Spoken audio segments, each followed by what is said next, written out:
Happy Makar Sankrant सर्वांना। आज मी सर्वांच्या अगोदर ना साडी घालून तयार पण झालेले होते। आता बोळके घेऊन मला ना बोळक्यांना ना हळद कुंकू लावून त्याच्यामध्ये ना वाण देण्याची तयारी ना सगळी झाली होती, पण माझीच मला तयारी करायची ना बाकी राहिली होती। आज म्हणलं एखादी नवीन हेअरस्टाईल करते, पण हेअरस्टाईल मला येत पण नाही, म्हणलं पण ट्राय करते, पण ट्राय करून पण मला काही जमलीच नाही, म्हणून केसांना ना मागं क्लचर लावून घेतलं आणि मस्त असे रेडी झाले होते मी। माझ्यापेक्षा जास्त नटायला ना तर माझ्या आईलाच आवडतं, म्हणूनच आई ना गजरे पण घेऊन आली होती। मला गजरा लावून दिला आणि मी ना आईला गजरा लावून दिला। आता दोघी पण छान दिसत होतो, पण माझ्यापेक्षा सुंदर ना तर मला माझी आई। आणि आज ना वाण द्यायचा टाइम ना खूपच कमी होता, 3ला स्टार्ट झाला होता आणि 5 वाजेपर्यंत ना संपणार पण होता। तर आम्ही विठ्ठल रुक्माईच्या ना मंदिरामध्ये नाही गेलो, जे घरामधले देव आहे ना आमचे विठ्ठल रुक्माई, तर त्यांनाच वाण देऊन घेतला आम्ही घरामध्ये। विठ्ठल रुक्माईची ना घरामध्येच पूजा करून घेतली आणि जे बोळके असताना तर ते झाकून ठेवावं लागते म्हणे, मग ते झाकून ठेवले, आईना पण झाकून ठेवली आणि मी पण झालं होतं, पण वटी भरायची ना बाकी होती। मग शेजारी मावशी आल्या आणि मग सगळ्यांनी ना वटी भरून घेतली। त्याची माळ, सोन्याचा साज,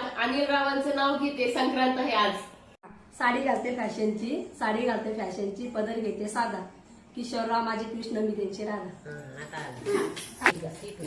डाळ्या पंढरपुरात केल्या कातरवाळ्या, कातरवाळ्याचं इंकार, जुबेच फुलात शिंगार, जुबेच फुलात मोती, औरंगाबाद नदीचा पायटा,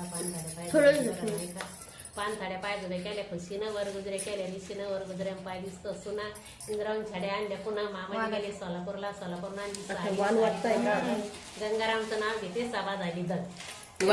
सर्वांनी ना खूप छान असा उखाणा घेतला। चला मग आपला ब्लॉग नाही इथेच एंड करूयात, भेटूयात नवीन एका ब्लॉग मध्ये, बाय।